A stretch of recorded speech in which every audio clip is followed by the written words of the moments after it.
Hello and welcome to the Nova Show Real Estate Records. I am Tristan Hammett and your host for today's episode. And today we have Scott Murray.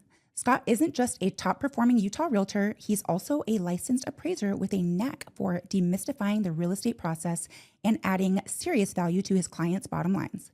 With a laid back demeanor, a sharp sense of humor, and deep roots across the Wasatch Front, Scott serves everyone from first time homebuyers and VA buyers to seasoned investors, and he doesn't just stop when the closing papers are signed. Welcome, Scott. Thank you. I appreciate it. Yes, I'm so happy that you're here.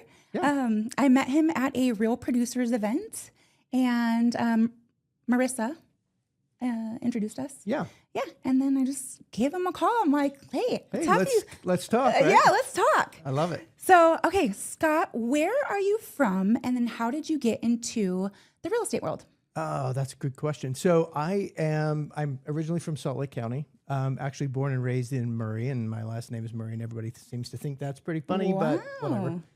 In the neighborhood that I grew up in, there was quite a few people, quite a few dads and moms, whatever, mostly dads at the time, that were involved in real estate in one way or another. So I was around it. I saw it a lot and was attracted to it, right? It really seemed like a great thing it kind of spoke to me. Mm-hmm. And that was kind of my first exposure to it.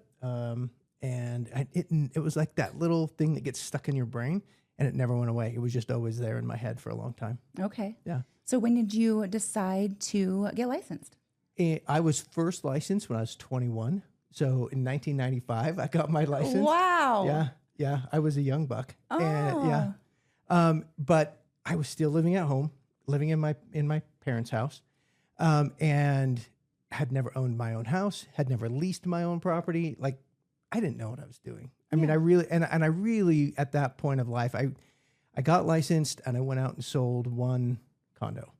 And all the while, I'm like, I have no idea what I'm doing. I felt like a fish out of water, right? Yeah. But I wanted to do it. I wanted to be involved, but I also wanted to make sure that I was providing a real value to my clients because they were paying for it. And I didn't want to mislead people into, oh, you've got a license, which we all know it's not that hard to get a license. Right? And so I had a license, but I didn't feel super qualified. Kind of like imposter syndrome. Oh my gosh. That's exactly what it was. Yeah, it was. And it was really bad when I was 21. I wanted to do what my neighbors were doing and be involved, but I had no business doing it.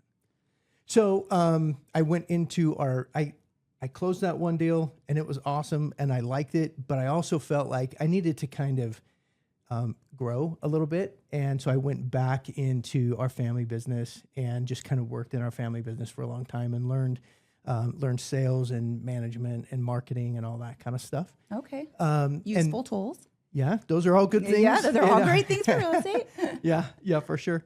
So so I did that. I ran my family owned an RV, like motorhome, fifth wheel travel trailer business. Oh, okay. Yeah. So I ran the front end of that. I did all the sales and ordering of product and marketing and all that kind of stuff for our family business. And then in 2007, 2006, right in that era, I kind of started thinking I was ready to get back into real estate. You know, I owned a house now and all that kind of stuff. So I thought, I think I'm ready. I think I can get back into it. But one of the things in the process of getting my own house and having conversations with other real estate professionals, one of the things that felt like kind of a blind spot for a whole lot of real estate agents that I knew was being able to articulate why one house was worth a lot more than another one, right? And that value component of the properties.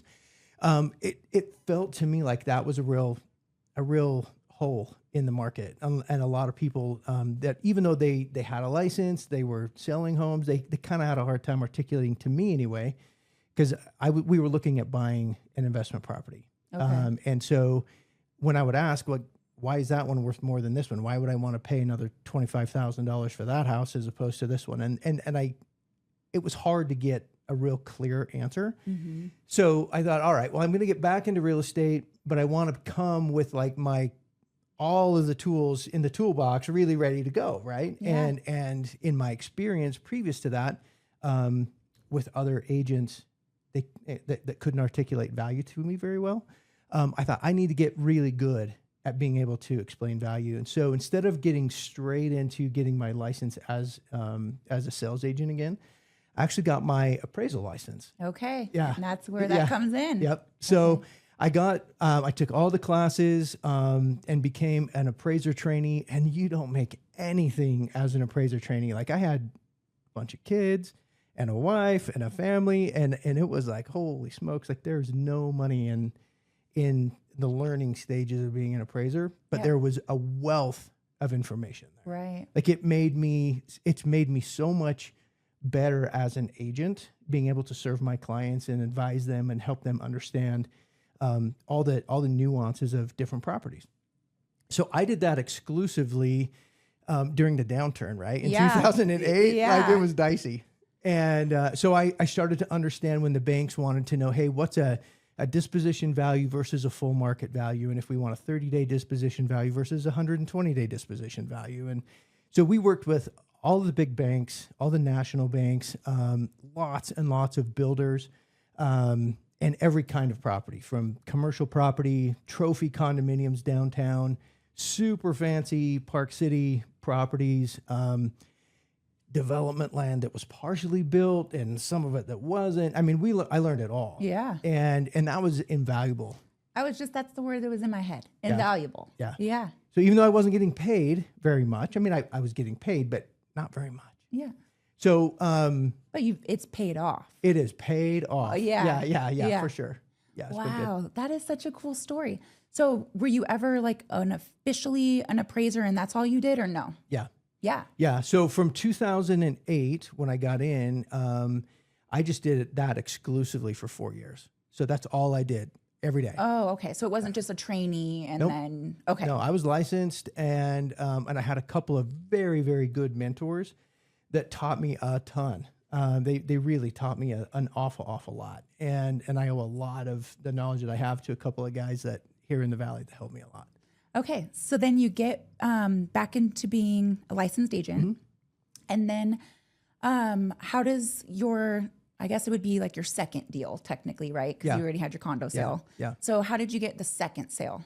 It was a friend that their brother was having a conversation about, hey, maybe we'll go buy a house and whatever. So, so I got licensed again in 2012 as an agent, and right after I got my license. So I didn't have that ramp up period, the big long, a lot of agents, it takes them 6 months or sometimes longer to get a deal. I got a first client within a week. Wow. And got that client under contract on a new build. And then I was just off to the races, right? I knew how to speak the language of real estate, having now been you have in confidence. it. Yeah. So it changed a lot. My perspective, I was ready to work.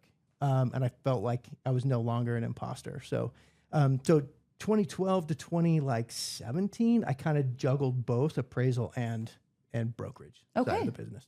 Okay, very cool. Yeah. So have you ever, how were you getting business after that? Was it just referrals, or was it, were you leads, or was it just SOI because you are local here?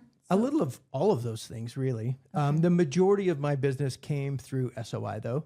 My circle of influence, family members, friends, all those people knew that I had this background in sales and marketing, and that's what I got. My degree is also in sales and marketing. Oh, okay. So if they were selling a house, they so sales and marketing from previous work plus the experience at appraising, I think people just had a lot of confidence that I would be able to sell their house or help them buy a house. So it wasn't a real long ramp up period for me. Yeah.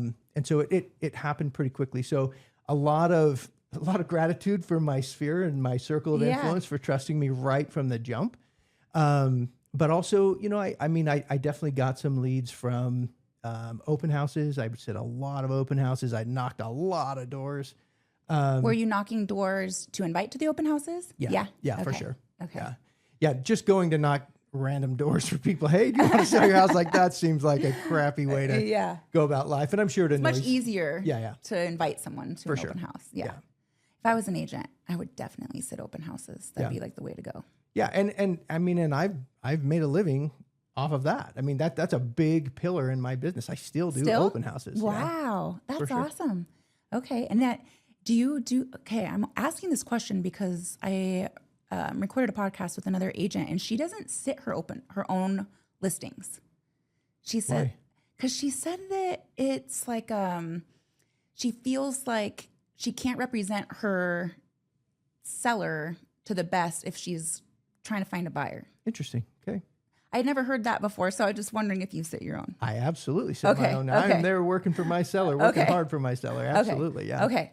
All right. Well, okay, so you still do open houses. How do you stay connected with your sphere? So I was just talking with a past client of mine on Tuesday of this week. Went over to their house because their family's growing and they're kind of outgrowing the house that I helped them buy 7.5 years ago. Okay. And they're like, Scott, we missed you this year for Girl Scout cookies.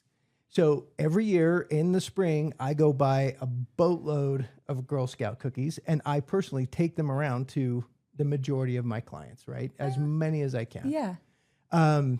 Because I love connecting with my clients, and that gives me an excuse to knock on their door and talk to them about their family, their house, what's going on, their work.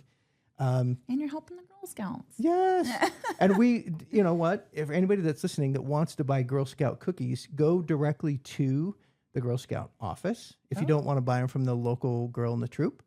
Because there's an inner city, kind of an underserved troop that I found out about, that if I buy my cookies directly from their office, then that supports the inner city troop a little bit more than just a local, like the neighborhood one. I did not know that. Yeah. Wow. Okay. So we buy hundreds of boxes of Girl Scout cookies from them. Anyway, so that's one of the things we do. We do a Santa Claus party as well to stay in contact with past clients and sphere. Like pictures and come and talk to Santa Claus and. Okay. And you do this on your own or do you have like a team?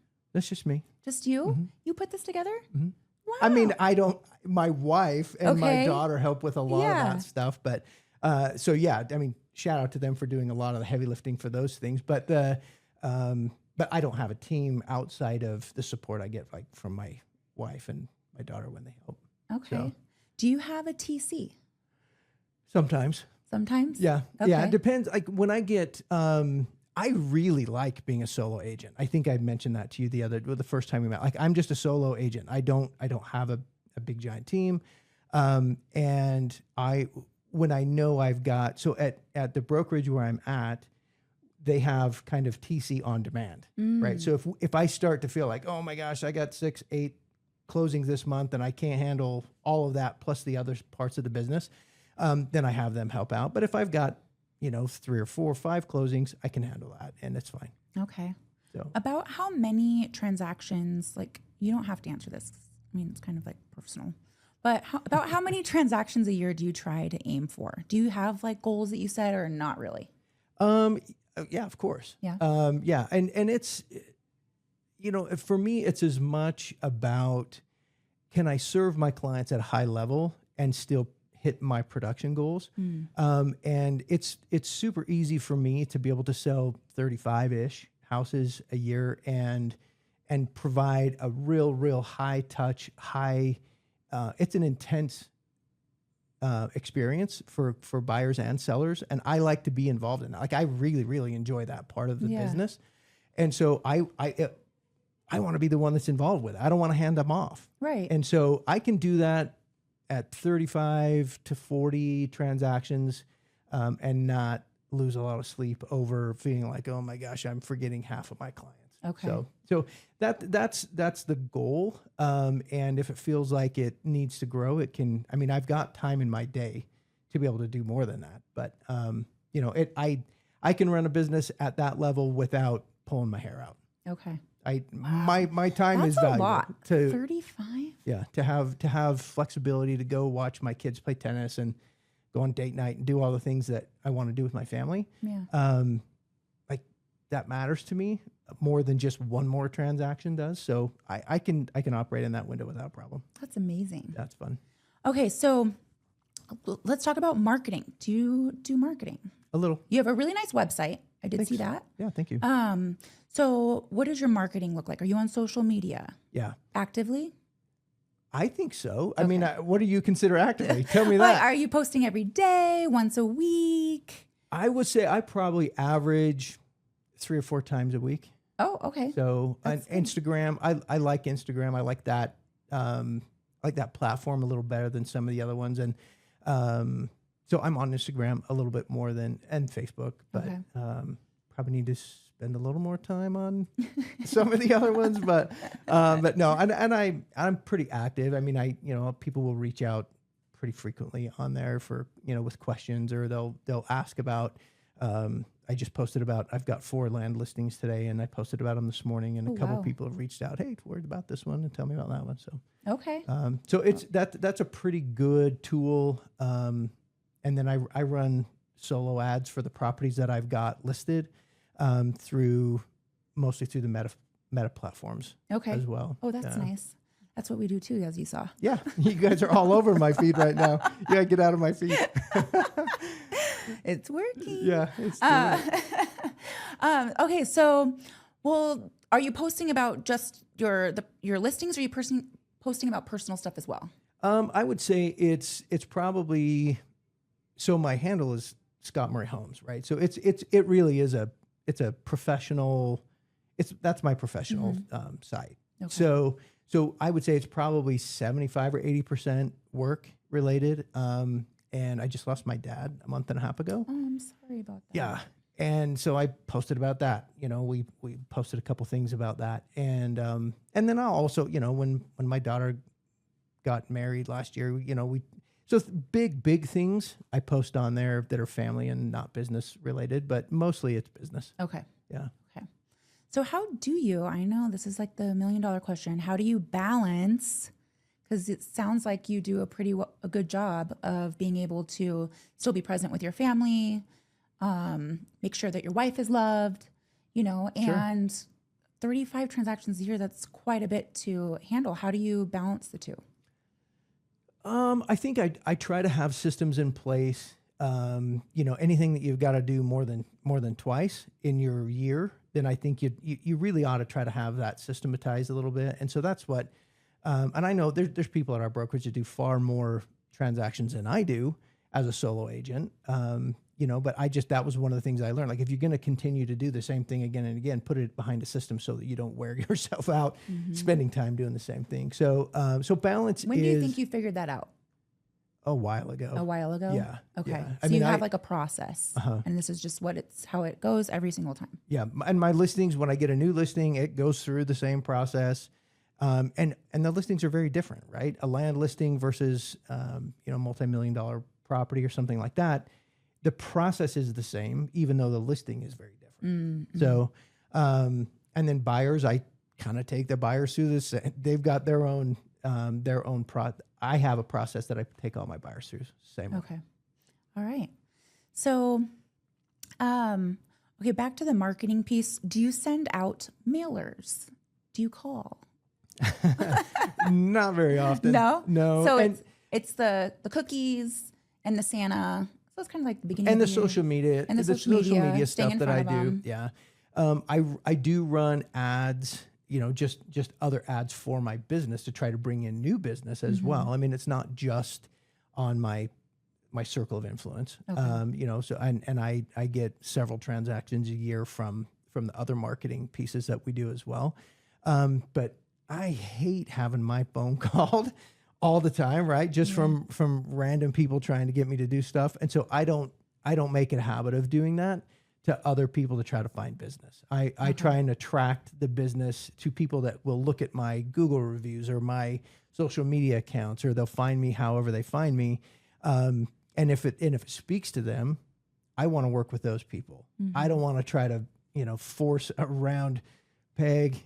How's that saying go? A square peg in a round hole. I don't know how that saying goes, but I want people that when they see, I guess, my persona or whatever you want to call it, that they like, hey, let's work with that guy. Yeah. That I would rather that. And that's how I keep my sanity. Or you asked about balance. Like, if it's not a fit, it's not a fit. That's okay. Right.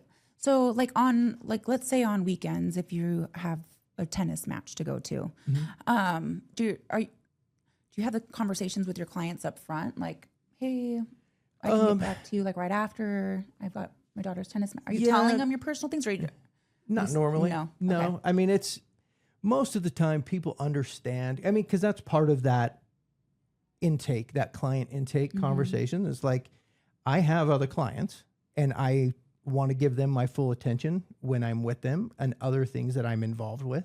I was with a group of young men scouts a couple weeks ago. We were up camping, and it's like, you put a message on your phone, hey, I'm going to be out of town for a couple of days. And we went to Europe earlier this year for 10 days. And it's like, hey, the time to get back to people, it just takes a little bit longer. Right.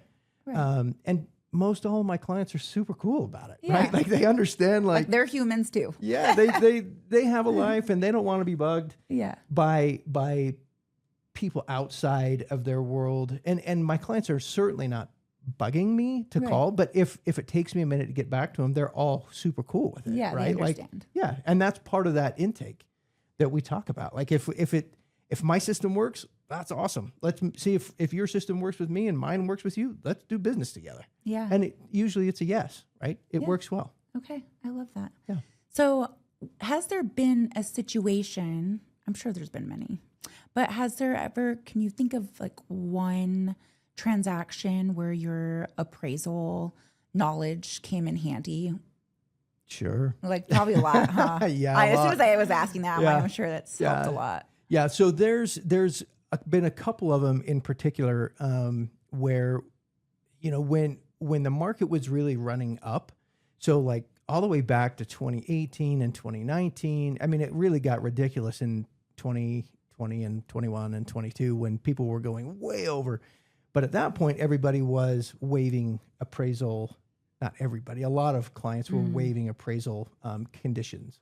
And so it didn't really matter. But prior to that, if I represented the seller and a buyer would bring in, oh, hey, well, like 2018, well, hey, the appraisal came in short, I could look at the appraisal and then give my feedback, because one of the parts of the appraisal practice that I was involved with heavily was appraisal review for banks. So a bank would, they would do the full thing, the full loan, and then part of the requirements are to have that reviewed later on for compliance. And so I did that. I did a lot of bank review or appraisal review for banks. So I understand what they're looking for and what makes an appraisal either a correct appraisal or not. And there's definitely some art and some science behind it. It's not just 1 + 1 = 2. There's a little bit of trying to figure out kind of some of that.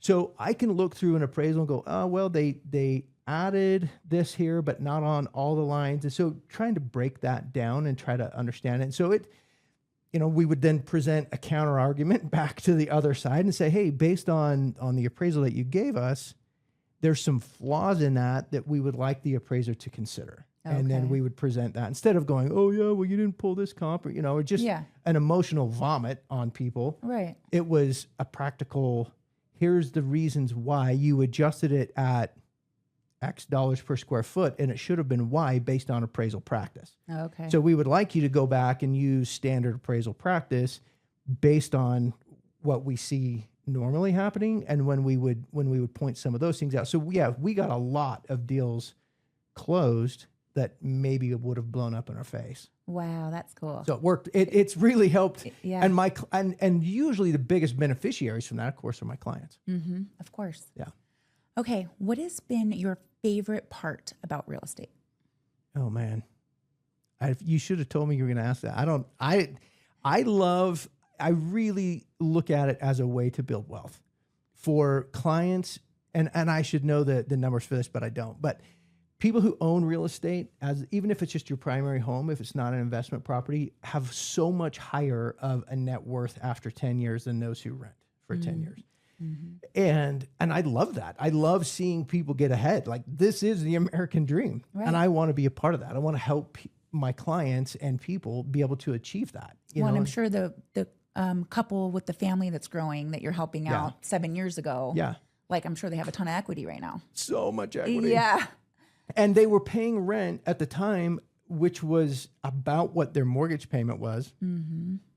And it was like, guys, this doesn't make sense. Like, you need to be able to you're paying a mortgage already. we're calling it rent, but you're paying the landlord's mortgage, Right. just not your own. Like you need to get the benefit of that growth over time. And I understand in some situations, if someone's only going to be in an area for a year, like if you just got transferred here for work, maybe it doesn't make sense to be a homeowner. But for most people, it makes a lot of sense. Yeah. So Absolutely. yeah. Yeah. Okay. What are you seeing right now in what month are we? July 2025. What are you seeing right now? Like if you're having a buyer consultation, what are you telling them if they're going to look at houses?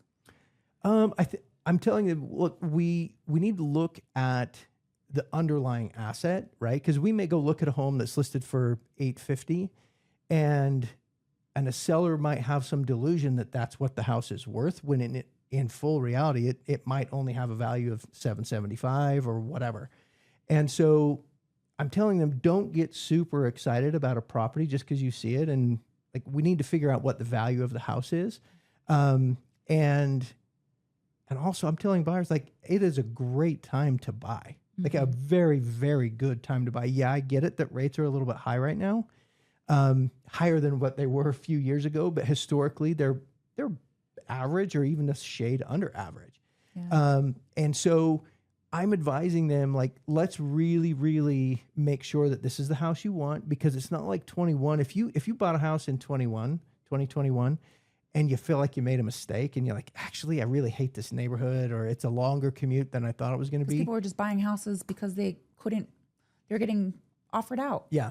And so then if you bought a house and it was in the wrong neighborhood, just wait 8 months and the value will go up enough and you can make your money back on your closing costs and whatever. It's a lot harder for that to happen right now. So we're taking our time on finding the right house. And then we're putting together a great offer that makes a lot of sense. And if clients are going to be somewhere for better than 24 months, like it's smart to buy right now. Okay. We can negotiate, generally speaking. We can negotiate closing costs, value. We can negotiate maybe a little bit lower price than we otherwise would have been able to. And so I think if you're buying, like, I've got several family members that have purchased homes in the last 8 or 9 months, and I've got an appointment with another one tomorrow. Okay. Right. So I'm taking my own family out because I think it's a good time to buy. Right. And sellers, it's a lot more challenging for most sellers right now. If it's a perfect house on the perfect street in the perfect city at the perfect pricing, then those are selling pretty quickly. But if a seller is kind of got to get a little bit more than maybe what the recommendation is, those are taking a lot longer to sell. They're a lot more. It's a lot more challenging on the sell side right now than it has been. Yeah. Are you seeing a lot of listings out there? I was driving through Suncrest last night, and it's like for sale, for sale, for sale, for sale, for sale, and I'm like, what is happening up here? So many. Like so many Yeah, homes. so many. I'm like, Yeah. So right when I looked this morning, it was right around 13,500 houses on our market on the MLS. okay. So our MLS covers from most of the state of Utah, so you're going to see like the $40-50 million properties in Deer Valley all the way down to the double wides in the desert and Delta or somewhere else. Like, so you get the full 40 million down to $10,000, right? And that's about 13,500 properties plus or minus. And that's just homes, not land, not commercial, not anything else, not multifamily. And that's a lot more compared to where we've been over the last like 5 to 6 years. Wow. But historically, that's not crazy numbers. Like 12 to 14,000 homes is like, we've seen that before. Okay. So it's just that I think we have a recency bias, people do. And we're like, oh my gosh, well, we have 13,500 houses, but 3 years ago, we only had 6,000. So we have twice as many. Well, yeah, we have twice as many.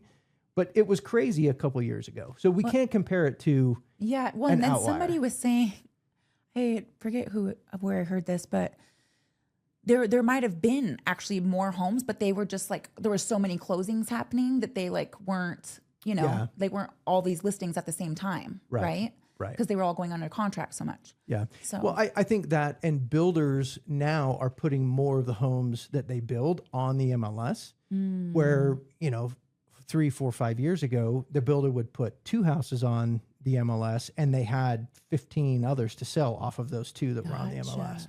So that's like shadow inventory is the term of Yeah. that. And so you see that sometimes with builders that they'll do a little bit of that. Okay. So- I never thought about that. Yeah. Interesting. Yeah. What is your favorite like part of like real estate? Is it the resale? Do you love new construction? Like, what do you prefer? Oh man. Honestly, I do like all of it. I love helping people that have a real need to sell. A big part of the business that I've been involved with the last bunch of years is estates and trusts and things like that, right? So somebody inherits a house, or they have, well, I guess that's somebody has passed away, and so the next generation has inherited the house, or some nephew inherited their aunt's house from. So I help a lot of people in a situation like that. Okay. And that's super rewarding. I just had a closing on that down in central Utah about a week and a half ago. The lady is from out of state. She flew here because her father had passed away. She flew here to take care of the estate and needed to be out of Utah back with her family that was out of state. And so, she was in tears the day we closed because she was just so happy to have that part of her life kind of close the book on it and get back to her husband and her children. And so that's super rewarding to do that. So that's kind of the feel good thing, but also I love helping people find investment properties. Okay. That was going to be my next question. Yeah. Okay. Yeah. So people that have, maybe it's a need to it, they've got some capital that they need to invest somewhere. And I was just up in Park City looking at, or helping a past client get some contracting work done on their house. Anyway, he's out of state and I needed to go take care of some stuff at his estate here. And, I was looking at this property that I helped him buy, and then a couple of lots that are close by there. And those have gone up so much. He has made so much money off of that investment. And it's awesome to see that. It's not a home that he can like do short-term rentals. It's in a part of Park City where that's not allowed. Okay. So it's just market appreciation. And we were able to negotiate really pretty good buys, earlier when he purchased it. And so it's really fun to watch my client's situation improve so much. And whether that is, big dollar stuff up in Park City, or if it's a family like, oh my gosh, I've got my next 2 kids are going to Logan to go to school, and I just don't want to pay to have my kids, rent student housing. So we'll help them figure out, hey, is there a townhouse that's close enough to the campus, or a single family house that we can put a couple of their kids in, and then maybe a couple of other kids, their friends or whatever, and then offset that expense. And then instead of just paying for rent, you got the asset back at the end of the day too. Yeah. I really enjoy that. I enjoy using real estate as a tool to build wealth. So I you're just even love seeing investing happening in today's market with the higher interest rates. Yeah, but not as much. Yeah. I mean, Okay. it's Utah is a super tricky market for cash flowing on residential real estate. It's tricky. And unless you're going to put 50% as a down payment at current rates, it's not across the board. There are going to be people who listen to that. That's not true, Scott. And that's true that it's not true. Like, it depends on the little areas and stuff and how you can structure it. But generally speaking, it's very hard to make residential real estate cash flow in Utah. Yeah. Yeah. Well, so many of our properties they're expensive. Yeah. They're not cheap. Yeah. It boggles my mind every day that I'm driving. I'm like, how are there this many over $1 million homes? I know. I mean, you're just down the Wasatch. Yeah. Up in Suncrest, up in Park City. Like, it's wild. Yeah. I mean, the median price of a single family home is roughly $600,000 in Salt Lake County. Yeah. That's crazy. That is crazy. It's, I feel like when I purchased my first home, I was 24. And, I've seen our mortgage was $700 a month. Wow. But we got it for $89,000. And was this in 1962? You don't look that old. No, it was in 2009 we bought. Nice. And it was in Arizona. But I just, that mortgage payment looks real cute now. Where now it's a lot more expensive, but also like your life changes throughout the years. I've definitely made more money. My husband's made more money. And because that's what happens when you grow up, you get bonuses or career changes or, So first time home buyers.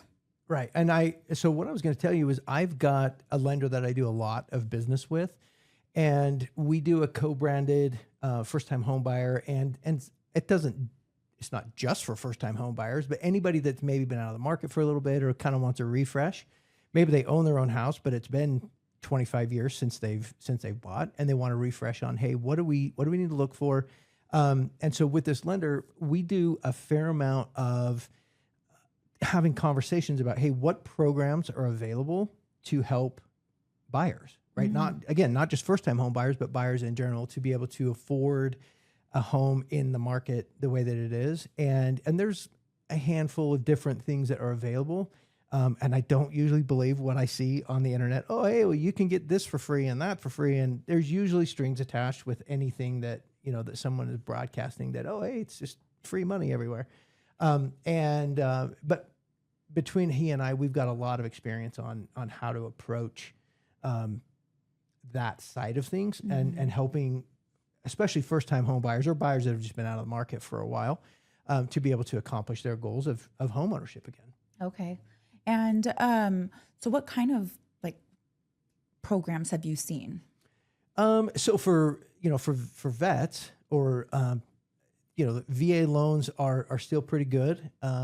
And you just need to stay in them for a little while because they add on the funding fee and there's some fees associated with that. So if you're going to be in the home for, several years, then a VA loan with 0% down makes a lot of sense. But if you're going to only be there again for a short time, then maybe that doesn't make as much sense because if you don't put any money down, it takes a long time to be able to catch up.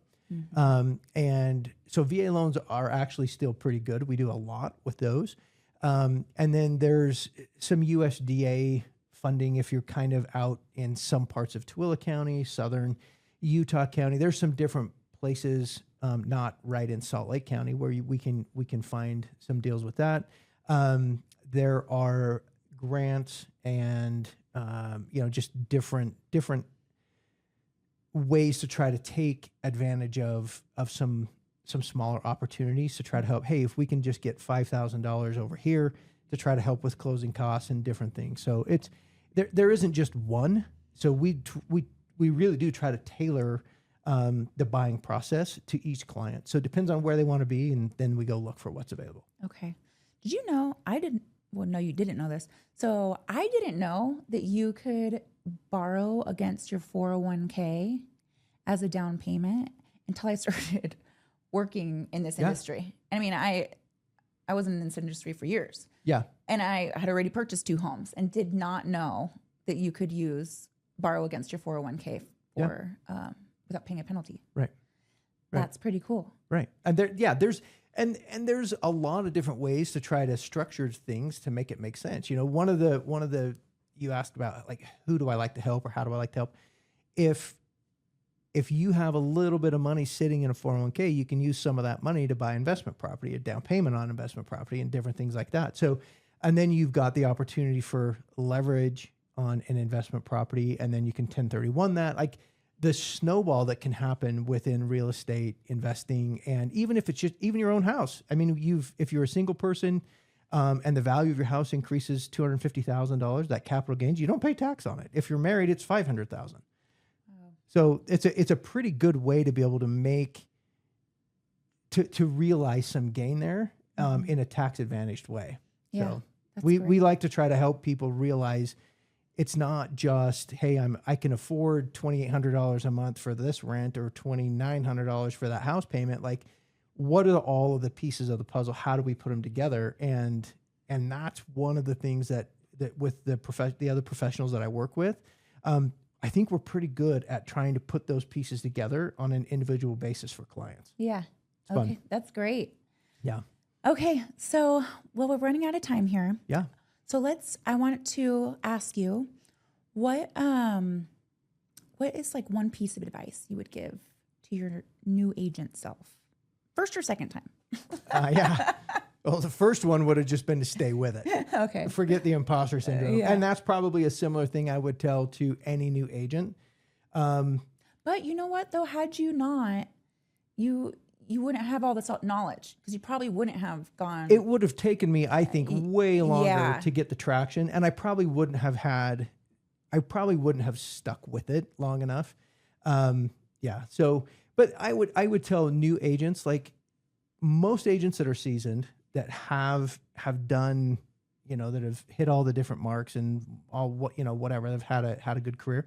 Most of them are very willing to have a couple conversations with you. Mm-hmm. I reached out in 2015, 2014, when I was starting to sell a few more homes, to an agent that's here in Salt Lake who just crushes it. He is such a good agent and an even better guy. And I called him. I said, "Can I take you to breakfast? I know your day's probably just jammed, busy, and I want to respect that. But can I get 20 minutes for breakfast?" So we went to breakfast and had a great conversation. And he opened my eyes to the possibility of real estate in Utah, where I only thought that the numbers that he was talking about were probably available to people that were like in Beverly Hills or New York City, selling big dollar homes and things. And he's like, "No, man, if you work hard and you do right by your clients, you can really, really do well." There's no limit. There's no limit. And Yeah. that's the thing that, and everybody would know his name. And I actually had a conversation. I did a deal with him recently and told him that. I'm like, "You probably don't know, but 10 years ago, you had a giant impact in my life." Oh, I love that. So- Well, who is it? It's Joel Carson. Oh, okay. Everybody knows Joel. He's Yeah. on everything. He advertises everywhere. Okay. But he was everywhere, and I couldn't stop running into his listings. And when I was appraising, he had sold everything. And I admire a lot of things about Joel. He's a great guy. He's doing it right, and he takes great care of his clients. And he gave me the confidence to go, "Hey, Scott, you're not an imposter. You have the tools Yeah. in your toolbox. Take them out and go use them." Yeah. Right. And so I owe a lot to him, as far as confidence and that, right. He gave me a lot of confidence to be able to go do that. So, That's awesome. yeah, he's a good dude, and I'm not surprised he sells as much as he does. He kicks everyone else's fanny. Well, I just also think it's so, and I'm sure you've paid it forward too as well since you've been in the industry. That's where I was going with it. Go and talk to other agents, right? Like I've got a couple of mentees that I'm working with right now, and they don't take too much of your time, right? We all need to kind of reach back and grab people's hand if they're needing, "Hey, get me over this next hump. Get me over this. I'm kind of confused on how to approach this deal." And all the agents they're doing well, I think just keep doing it, keep giving back, and keep helping the next group of people. And you never know, maybe they'll sell more than me, and that's awesome. Yeah. I don't care. Yeah. I'm happy where I'm at. Yeah. Right? Yeah. That's So- awesome. Well, thank you so much. And I know you mentioned earlier where people can follow you, but what is your handle again? It's Scott Murray Homes. Scott On Murray Instagram, Homes. yeah. Go give him a follow. And thank you for coming. Yeah. It was a pleasure getting to know you. Thanks. And yeah, bye. Thanks for doing this. See you, everybody. We hope you enjoyed this episode. Please rate us, like us, and share this podcast with our real estate community. The Nova Show Real Estate Record, sharing raw stories of real estate, failures, lessons, wins, and successes. This is all from Novation Title, bringing a different experience into your world so that we can all uplift each other. Until next time.